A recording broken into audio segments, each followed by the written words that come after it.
안녕하십니까. CJB 모닝와이드 목요일 아침에 인사드립니다. 코로나19 4차 대유행이 지속되는 가운데 이틀 연속 신규 확진자 수가 2,000명대를 넘어섰습니다. 네, 기존 코로나19보다 전파력이 센 델타형 변이 바이러스가 자리 잡은 상황에서 광복절 연휴, 초중고 개학 등의 위험 요인이 있어서 확진자 수는 더 증가할 것으로 보고 있습니다. 네, 휴가를 마치고 돌아오신 분들은 진단 검사를, 그리고 다가오는 광복절 연휴에는 여행 대신에 집에 머무르길 당부드립니다. 모닝와이드 뉴스 시작합니다.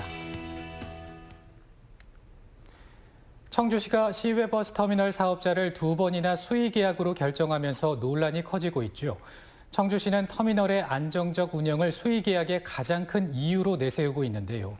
저희가 취재를 해보니 경기도 용인시는 우리와 비슷한 상황에서 경쟁 입찰을 선택하고도 터미널을 아무 문제 없이 잘만 운영하고 있었습니다. 진기훈 기자입니다. 경기도 용인시 처인구에 위치한 용인 공용버스 터미널입니다. 지난 1992년 동부 익스프레스가 민간 투자 사업 방식으로 시유지에 지어 1996년부터 20년간 무상 사용한 뒤 용인시에 기부 체납했습니다. 그런데 유상대부로 전환된 지난 2017년, 용인시는 청주시와 달리 공개 경쟁 입찰로 새 사업자를 결정했습니다. 새 운영 사업자는 경남 여객으로 3년간 25억 원에 낙찰받았습니다. 수의계약 기준 금액의 150% 수준의 액수였습니다. 사업자 전환으로 발생할 수 있는 터미널 운영상의 문제를 최소화하는 장치도 마련했습니다. 새 운영자에게 터미널 면허를 내주면서 기존 상가와 직원들의 고용 승계 등 전반적 사항을 허가 조건으로 제시한 겁니다. 허가가 끝나기 몇 달 전부터 준비는 해와서 크게 이렇게 바뀌었을 때 크게 문제가 운영상의 지장을 초래한다든지 시민 불편이 초래되는 그런 상황은 없었고요. 청주시는 수의계약을 선택한 가장 큰 이유로 터미널 운영의 안정성을 꼽았습니다.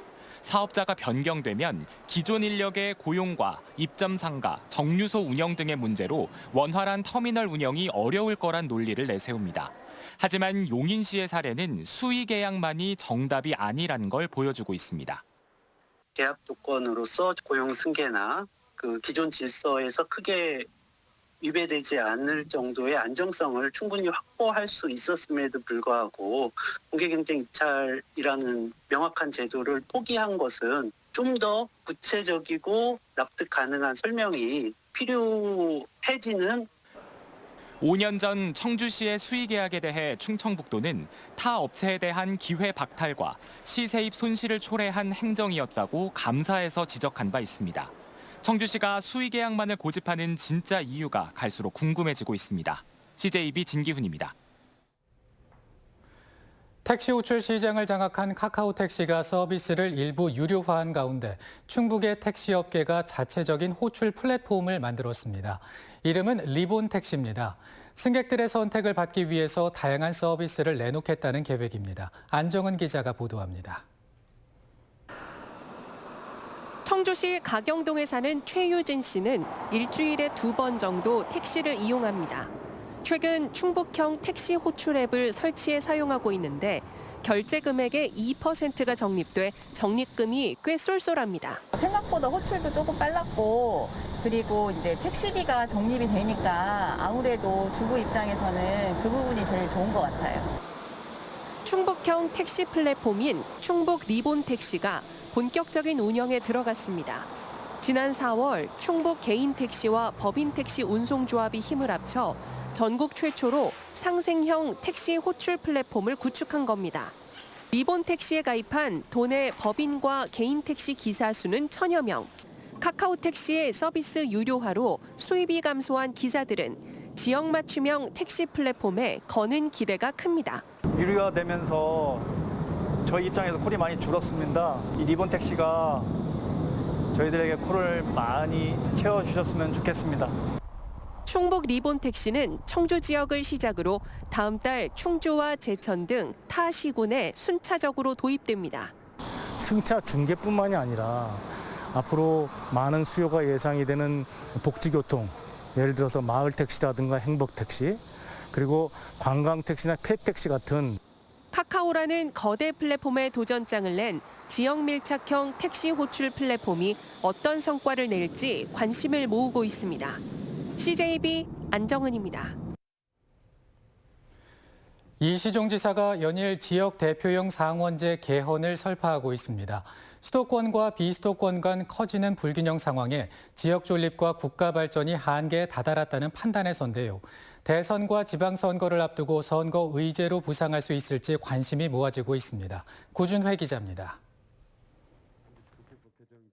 이시종 지사가 충청권 시도지사 간담회에서 지역 대표용 상원제가 내년 대선 공약에 포함될 수 있도록 함께 힘써줄 것을 당부했습니다.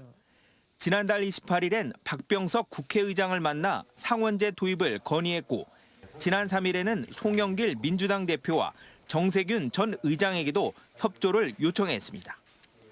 지방자치, 지방분권, 균형 발전을 지켜줄 보루가 국회에 현재 없다는 것이 문제입니다. 그래서 그 보루가 되는 상원이 반드시 필요하다. 이 지사가 상원제 도입에 강한 드라이브를 거는 이유는 비수도권의 위기감이 그만큼 크기 때문입니다. 수도권 인구는 2019년 말 전체 인구의 절반을 넘었고 비례까지 포함하면 수도권 국회의원 수는 전체 의석의 56%를 차지합니다. 강원도 철원과 횡성 선거구는 5개 기초단체를 합쳐 국회의원 1명을 뽑는 반면 서울 강남구를 대표하는 의원은 무려 3명이나 됩니다. 인구 비례로 의원을 뽑다 보니 사업과 정책에서 비수도권은 언제나 밀릴 수밖에 없습니다. 충북의 경우 정치력에서 만년 열세 지역을 벗어날 수 없는 상황입니다. GDP 기준 상위 15개 국가 가운데 단원제를 시행하고 있는 나라는 우리나라가 유일합니다. 양원제는 2000년대 초 시민단체가 처음 제기한 이래 고 노무현 대통령과 역대 대선 후보들이 도입 필요성을 언급했습니다. 이게 지금 절호의 기회라고 봅니다. 내년 대통령 선거와 동시에 이 지방분권 헌법 개정 국민투표를 실시하도록 공약으로 요구하고 인구가 몰리는 수도권으로 정치력까지 집중되고 있는 가운데 이를 제어할 양원제 도입이 주목받고 있습니다. CJB 구준혜입니다. 예로부터 구중구포로 유명한 흑삼은 탁월한 효능에도 높은 가격 때문에 먹기가 쉽지 않았는데요. 농촌진흥청이 3, 4회만 찌고 말려도 호흡기 건강에 탁월한 새로운 흑삼 제조법을 개발해 기대를 모으고 있습니다. 이윤영 기자의 보도입니다. 질 좋은 인삼을 9번 찌고 9번 말리는 구중구포 과정을 거쳐 탄생한 흑삼. 예로부터 항암, 항비만, 항산화 활성 등의 탁월한 효과가 있는 것으로 알려져 왔지만 수십만 원에 이르는 가격 탓에 쉽게 이용하지 못했습니다. 이에 농촌진흥청이 보다 안전하고 경제적인 흑삼 제조 기술 개발에 성공했습니다. 인삼을 세척 건조한 뒤 90도에서 최대 5시간을 찌고 50도에서 5, 6시간을 건조하는 증숙 과정을 3, 4차례 반복하는 겁니다. 기존 구중구포 과정이 18일 걸리는 데 반해 새 제조법은 불과 8일이면 가능해 시간과 비용, 인건비 등을 대폭 줄일 수 있습니다. 일단은 가공 공정을 획기적으로 좀 단축시킬 수가 있었고 기능 성분들도 더 많이 도출될 수가 있어서 인삼 농가의 소출 향상에도 많이 도움이 될 것 같습니다. 특히 새 제조법으로 만든 흑삼의 기능성과 안전성 분석을 의뢰한 결과 RG3, RK1, RG5 등 3개 성분이 많이 함유돼 암세포 증식 억제 효과에 탁월한 것으로 나타났습니다. 또한 동물 실험 결과 천식과 만성 폐쇄성 폐질환 등의 염증 인자 분비가 크게 억제된 것으로 확인됐습니다. 흑삼이 호흡기 건강의 인체 적용 시험이 성공했을 경우 국내 최초로 호흡기 건강 기능성 소재 건강기능식품으로 등록될 예정에 있습니다. 농촌진흥청은 관련 특허 출원을 마치고 기술 이전을 통해 기존 홍삼 위주의 인삼 건강기능식품 산업을 흑삼까지 확장해 새로운 부가가치를 높여나갈 계획입니다. CJB 이윤영입니다.